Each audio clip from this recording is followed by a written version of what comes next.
What is going on, everyone? Welcome back to my channel. Today I've got a couple of fantastic I Do Work Here Lady stories. Your daughter's under arrest. No, she's not. I'm not sure if this counts, but what the heck, I'm doing it anyway. I used to work as a loss prevention officer, one of those guys that people like to call the secret shopper, even though it's not even remotely close to what LPOs do.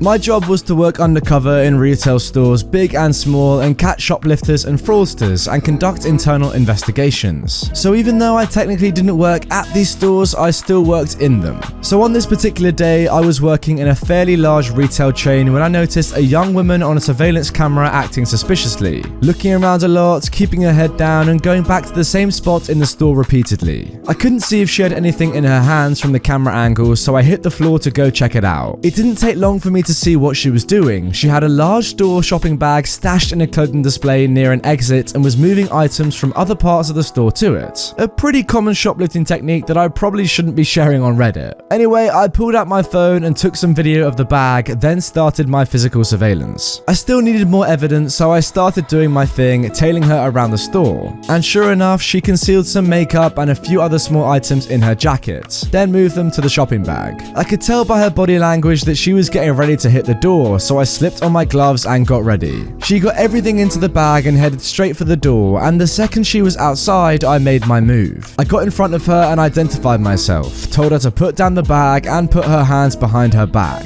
She didn't resist and I put her into cuffs, and that's when her mum, the Karenest Karen who's ever Karened, came flying out of the store. What the F is going on out here? What are you doing with my daughter? Loss prevention, mom. Blank stare. Your daughter is under arrest for theft. No, she is not. You take your hands off of her right now. Excuse me? My daughter did not steal a single thing, so you take those handcuffs off of her right now or I'll call the police. Someone get the store manager. My daughter is being kidnapped.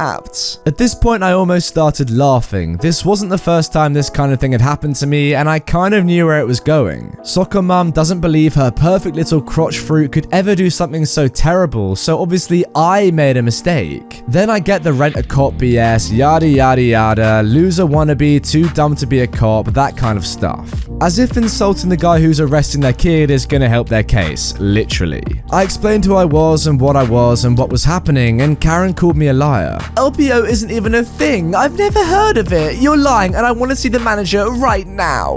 What she didn't know was the store manager was standing about 20 feet away watching from the doorway. This is when she crossed the line and put her hands on me. Now, think what you want about LPOs, but when we're arresting someone and you make physical contact with us to try and prevent it, under Canadian law, that's basically the same thing as if you just assaulted a cop. Karen reached out and grabbed my jacket, trying to reach into the pocket for my keys. I was in shock that she was actually trying this, so it took me a second to react, but then my training kicked in. You can all cringe now, I am. And I grabbed her wrist in a diamond lock and pushed her away, telling her, don't try that again or you're going to jail. And she reacted in the most Karen way possible. She slapped me.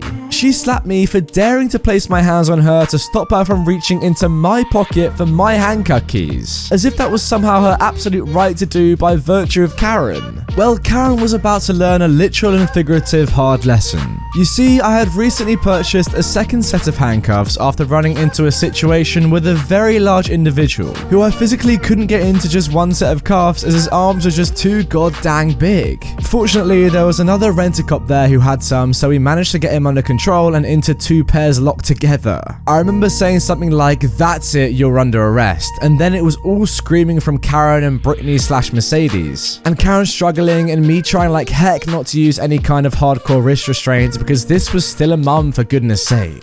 And then she tried to kick me in the balls. That was pretty much my F this moment. So I made a decision and I put her into a gooseneck come along, which is a pretty painful wrist lock if you struggle against it, and it's dang near impossible to break out of. Karen started screaming all kind of rubbish, for someone to call the police, she's being assaulted, I'm hurting her, the usual trash when an entitled white woman is placed under arrest. Oh, it gets better though. I'm holding her in the wrist lock and telling her she's under arrest, that there's nothing she can say or do at this point to stop it, that it's far, far, far too late for that, and if she doesn't stop resisting, I'll take her to the ground, and I really didn't want to have to do that. That's when she spat in my face. One of the first things I learned in arrest and restraint training was the gooseneck, and it's pretty much become my go-to when I need to get someone under control. But it also has another use, the gooseneck takedown. At this point, Karen had now assaulted me 3 times, including a biological assault. So the kid gloves came off, and I literally wound up like a pitcher and took her right off her feet and down to the pavement, controlling her fall so she didn't bounce her head off the sidewalk, then moved in to cuff her. Upon reviewing the surveillance footage, it couldn't have been a better takedown. It was fast and safe and dang near perfect. This will be important later. So I get Karen into cuffs and wipe my face with my shirt, amazed that Brittany, Mercedes, or whatever her daughter is, hasn't run off or attacked me in the commotion yet.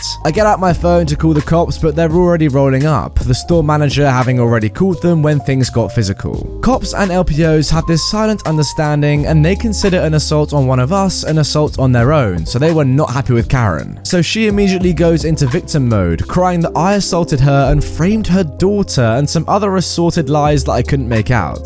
The cops were a male/female partner team that I'd handed plenty of people over to in the past, so they weren't taking anything that Karen said seriously. When the female cop heard that Karen spat in my face, she informed her that due to her attack, she would have to wear a spit hood, which she then placed over her head. Karen did not like that. Google spit hood, you won't be disappointed, and here is a photo. Oh my god, how embarrassing. We all went to the loss prevention office, and that's when Karen seemed to finally clue into the seriousness of the situation and started her version of the story. The one where I stalked her and planted the stolen items on her daughter, then assaulted her, then attacked her afterwards, throwing her to the ground for no reason, which explained why she was so disheveled. I looked at the cops and said, let's go to the tape, shall we? The entire incident had been recorded on 3 different cameras, one interior covering the door, another exterior one covering the same door, and yet another one operated by the mall I had access to that got a nice wide shot of the action as it happened. Inglorious 1080p HD, no less. Everything I did was by the book, in particular the takedown, which the male cop called textbook and 100% defensible. And that's when Karen, literally watching her entire story fall apart in front of her eyes, turned it up to 11. Threatening me, threatening the store, threatening the manager, threatening the cops, threatening pretty much everyone within earshot, which was even more hilarious with the spit hood on. At this point, the female cop had had enough of her BS and told her in no uncertain terms that if she didn't STFU, the list of charges against her would triple. How that works, I have no idea, and that she was already looking at 5 years for assaulting an officer and another 2 for obstruction. And she was 1 more word away from an uttering threats charge on top of everything else, which could mean 9 years in prison for something that could have been avoided in the first place. Her daughter, Brittany or Mercedes, said something like, "Mum, stop," and Karen finally shut up. At the end of the day, Karen was hit with 3 assault charges, resisting arrest and obstruction, and from what I heard, pled no contest to all the charges. No idea what happened to her, but hopefully she learned a lesson. But I doubt it. Yeah, me too. Alright, very quickly before we get into our second story, you have 5 seconds to subscribe if you haven't subscribed to my channel already. 5, 4, 3, 2, 1, time up. Let's get into our second story. Man refuses to let me write his information down. I am slightly introverted, so I don't approach people. Last summer break, my father gave me an idea that I could help my aunt's clinic. I agreed as this would be a great opportunity to learn how to interact with strangers. She runs a weight loss clinic. I went on the first day and asked what I could help her to do. Now, my aunt's clinic has 4 rooms. 1 is there for the staff, 2 are there for my aunt and my uncle, and 1 is there as a kitchen where they have a person to serve water, tea, etc. to the guests, and make food if needed, as my aunt hates outside food. I was 15 at the time and it was pretty hot, and I generally don't go to formal places, so I went in cargo shorts and a t-shirt. Later, I realized that I was supposed to wear formal clothes. I wore it starting from the second day. Anyways, my aunt shows me some cards and gives me a system to work on in the lobby. She explains to me that I have basically got to pick up calls for those who wish to meet her and message manage people asking for their diet, etc. Now the work was easy and she had a nice staff of 4 people. I knew all of them from before as I'd been to her clinic many times. Now I am managing her schedule and everything goes well until 1 o'clock. Then a man, let's call him Ben, messages and I see the message on the computer. Ben tells me that he has tried calling a few times but the line is busy. I look at the landline and realize that I did not put it in its place. Now being the type of introverted person I am, I message him instead of calling him.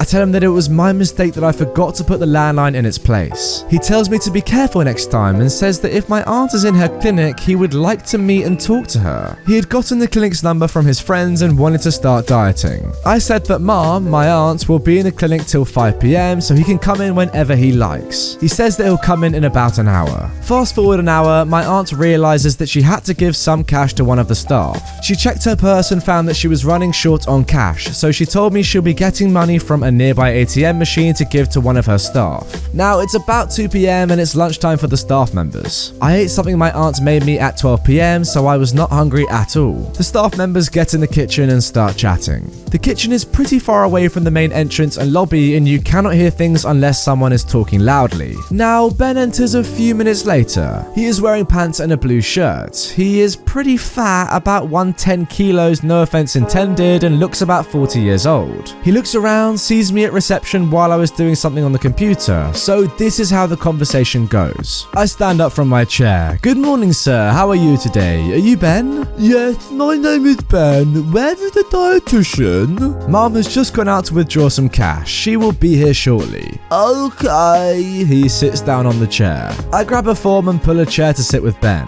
Ben looks at my clothes and smirks. I ignore it since I don't want to confront him. So, sir, please tell me your full name, address, etc. No, I just want to speak with a dietitian. You don't even work here. He snatches the form and the pen. I do work here? No, shut up and don't annoy me. I don't want a confrontation since I don't interact with people like this much, so I decide to ignore his attitude and the fact that he snatched the form and pen out of my hands. Ben fills in the form wrong since the form is supposed to be filled for keeping a record. He just fills it in however he likes. It has no instructions since it's supposed to be filled in by the staff. His handwriting is pretty bad so it's not readable. I can only make out a few words. Sir, I'm sorry to say, but I cannot make out what you're writing. Ben says in a sarcastic tone, so you don't even work here. For the second time, I do work here, and if I'm not able to tell Mom who you are and what you need help on, what you are allergic to, etc., she will not be able to help you. For the last time, kid, stop annoying me. You had no manners. I can confirm it that you are freaking illiterate and a school dropout. F off.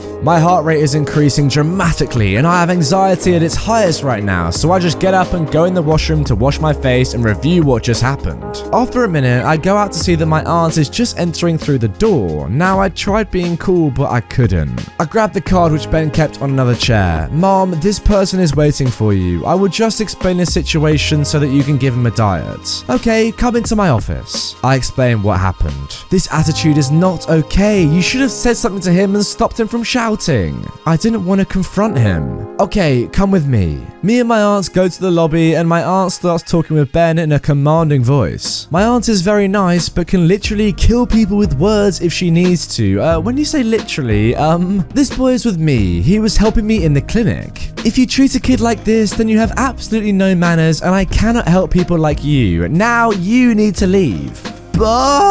Get up and leave. One more word and I'm calling the security. Ben gets up, gives me an angry stare and leaves. Drink some water and rest, then go home. You've helped me enough for your first day. My aunt starts to walk away and then turns in my direction and says this. Also, if someone is treating you like trash, kick them out. I nod. Good. I then go to the kitchen where the other staff members are having their lunch. I drink some water and chat with them for a while. I tell them about what happened with Ben and they had a good laugh. They told me that my aunt has kicked out so many people who treated them like trash. Well, you know what? Good on your aunt. It sounds like she's got her head screwed on and knows how to deal with entitled and just horrible people. As for you, I don't blame you for your reaction at all. As you said at the start, you sound quite introverted. That is a normal reaction. Also, it's your very first day on the job. You don't really know what to expect or or how to react. Now you know that when this happens again, you really don't have to deal with it. Just say to them, you know what, get out, I don't have time for your rubbish, just F off. Anyway guys, that is going to do it for this episode of r/IDOWorkHereLady. Remember to like the video, comment your opinions down below, and subscribe for daily Reddit content from me. Also, as of today, I have created a new r/IDOWorkHereLady playlist. It's got about 8 or 9 videos in it, and if you've missed any or just want to binge watch them all, that is the place for you to go right now.